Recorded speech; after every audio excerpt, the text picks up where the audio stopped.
नमस्कार। चंद्रकांत भट्ट अमेरिका से। दुनिया के हर देश, हर प्रजा, हर भौगोलिक, ऐतिहासिक, आर्थिक परिस्थिति अलग है, खाना अलग है, सांस्कृतिक प्रवृत्ति अलग है, सब कुछ अलग है। कोई धर्मांधता से पीड़ित है, कोई सत्ता प्राप्ति के लिए पीड़ित है, कोई अहंकार से पीड़ित है। कुटुंब हो, समाज हो, संगठन हो, संस्था हो, गांव हो, शहर हो, देश हो और दुनिया हो। आज मैं बात करता हूं कि जापान को याद है, लेकिन भारत भूल गया। मैंने आर्टिकल्स पढ़ा। वह दिन था 12 नवंबर 1948। टोक्यो के बाहरी इलाके में एक विशाल बगीचे वाले घर में टोक्यो ट्रायल चल रहा था और द्वितीय विश्व युद्ध में हारने के बाद जापान के तात्कालिक प्रधानमंत्री तोजो सहित 55 जापानी युद्ध बंदियों का मुकदमा चालू। इनमें से 28 लोगों की पहचान क्लास ए शांति भंग का अपराध, युद्ध अपराधियों के रूप में की गई। यदि सिद्ध हो जाता है तो एकमात्र सजा मृत्युदंड है। दुनिया भर के 11 अंतर्राष्ट्रीय न्यायाधीश दोषी की घोषणा कर रहे हैं। दोषी दोषी, अचानक एक गर्जना दोषी नहीं होती है। दालान में एक सन्नाटा छा गया। यह अकेला असंतुष्ट आत्मिक इंसान कौन है? उनका नाम था राजा विनोद पाल। भारत से एक न्यायाधीश थे। न्याय किसको कहते हैं, ये आपको इनसे सीखना है। भारत में सत्ता में, सुप्रीम कोर्ट में, हाई कोर्ट में बैठे जजों को आज सोचना है, समझना है कि न्याय क्या होता है। आप जिस कुर्सी पर बैठे हो वो कुर्सी भगवान से ऊपर है, ये याद रखिए। क्योंकि आपकी एक गलती किसी की जिंदगी को किस देश को, किस समाज को, किस संस्था को, उनकी बुनियाद को हिला देता है, खत्म कर देता है।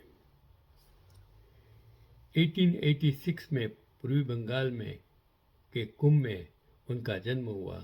उनकी मां ने अपने घर और गाय की देखभाल करके जीवन यापन किया। बालक राधा विनोद गांव के प्राथमिक विद्यालय के पास ही गाय को चराने ले जाता था। जब शिक्षक स्कूल में पढ़ाते थे तो राधा बाहर से सुनता था। एक दिन स्कूल इंस्पेक्टर शहर से स्कूल का दौरा करने आए। उन्होंने कक्षा में प्रवेश करने के बाद छात्रों से कुछ प्रश्न पूछे। सब बच्चे चुप थे। राजा ने कक्षा की खिड़की के बाहर से कहा, मुझे आपके सभी सवालों का जवाब पता है। और उसने एक एक कर सभी सवालों का जवाब दिया। और इंस्पेक्टर ने कहा, अद्भुत, आप किस कक्षा में पढ़ते हैं? जवाब आया, मैं नहीं पढ़ता, मैं यहाँ एक गाय को चराता हूँ। जिसे सुनकर हर कोई हैरान रह गया।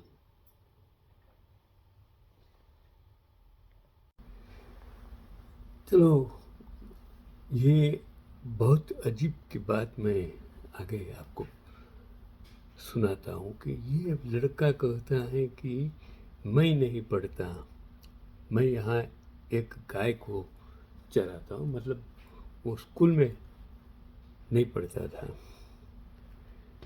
जिसे सुनकर हर कोई हैरान रह गया। मुख्य अध्यापक को बुलाकर स्कूल निरीक्षक ने लड़के को स्कूल में प्रवेश देने के साथ साथ कुछ छात्रवृत्ति प्रदान करने का भी निर्देश दिया। ऐसे भी लोग होते हैं। मैं क्लासेस चलाता था,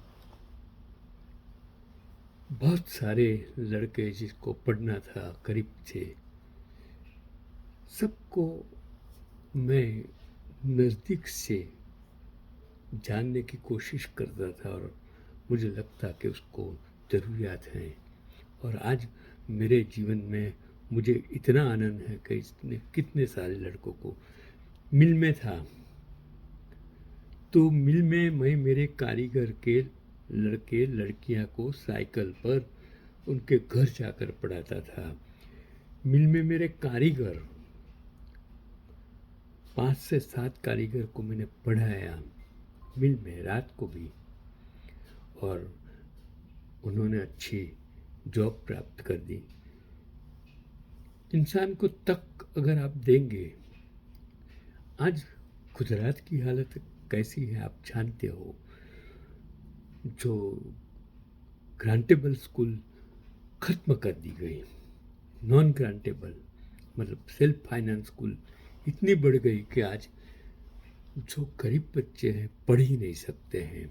30 साल में शिक्षण का बंटाधार मैंने देखा। शायद आपको अच्छा नहीं लगेगा, लेकिन शिक्षा और स्वास्थ्य कोई पण देश, कोई पण समाज, कोई पण कुटुंब गरीब हो तंग, उसके लिए बहुत ज़रूरी है।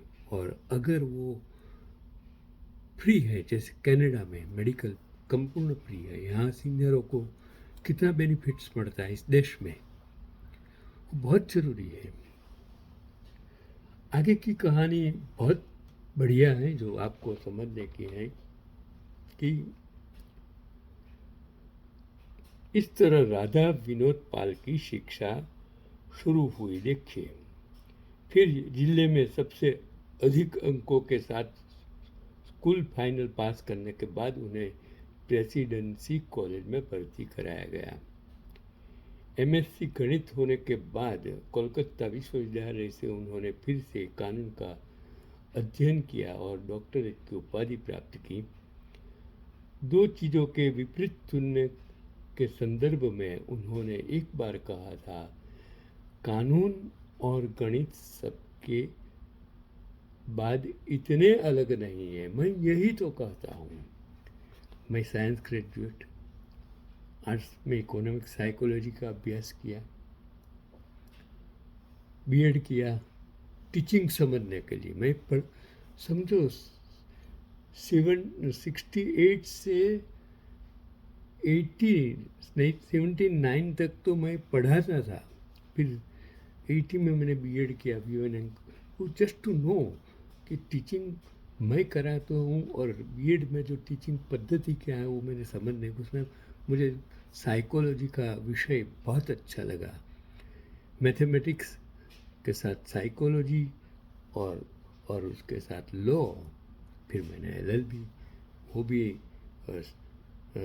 समझो मैंने किया था, अभ्यास किया, और वो काम मुझे इतना सब जगह उपयोगी हुआ कि अगर आप लॉ जानते हो, उसके साथ आप मैथमेटिक्स जानते हो, उसके साथ आप साइकोलॉजी जानते हो, आपको कोई नहीं हरा सकता।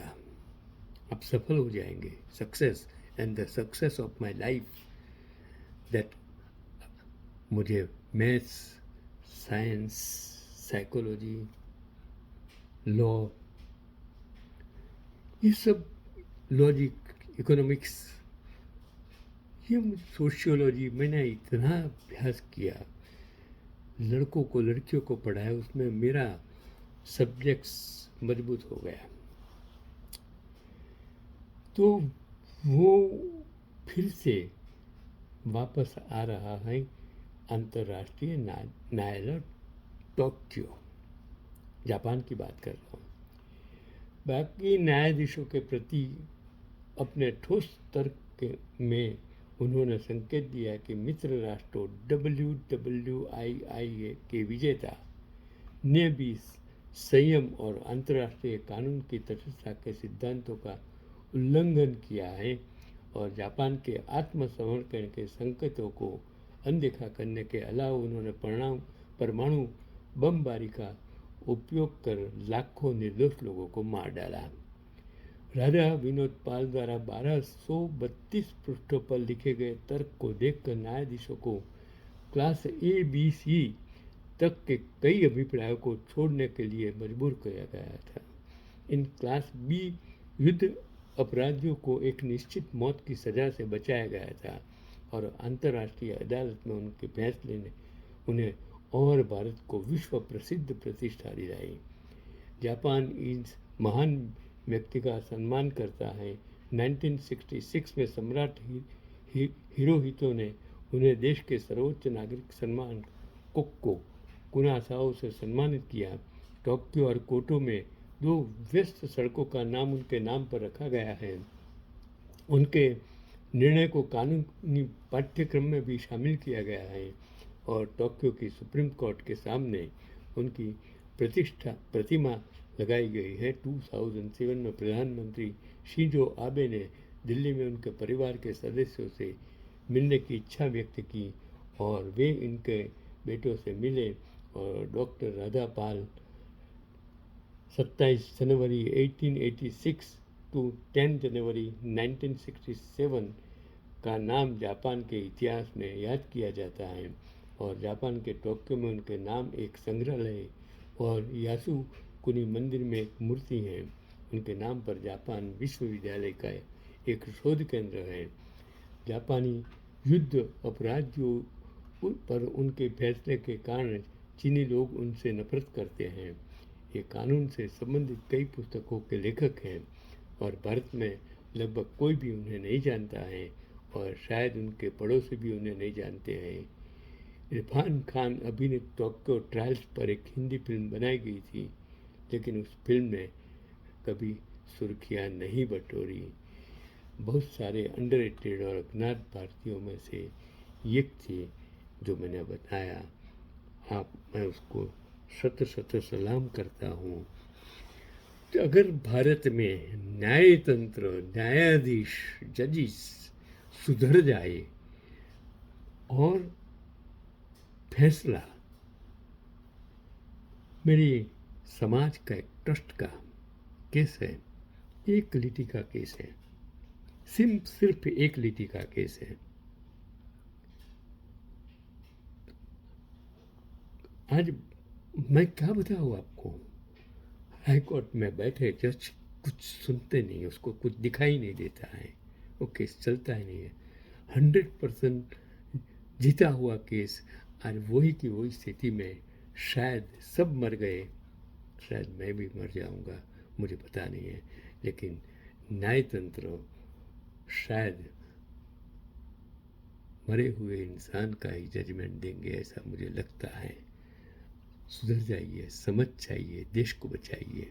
आपको कुर्सी पर बैठते हैं तब आपको समझना होगा कि आप भगवान के ऊपर आप हैं, तो कि आप किसी को अन्याय नहीं कर सकते हैं और जिस दिन आपने अन्याय किया, गलत जजमेंट दिया, तभी समझ लेना आप दुनिया का सबसे बड़ा देशद्रोही गद्दार इंसान है, ऐसा मैं मानता हूँ। और कितने जजिस आज गलत करते हैं।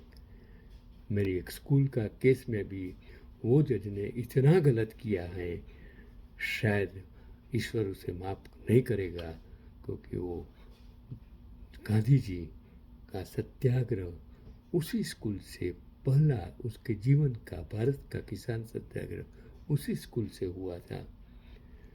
ईश्वर उसे कभी माफ नहीं करेगा। यही आज का पैगाम।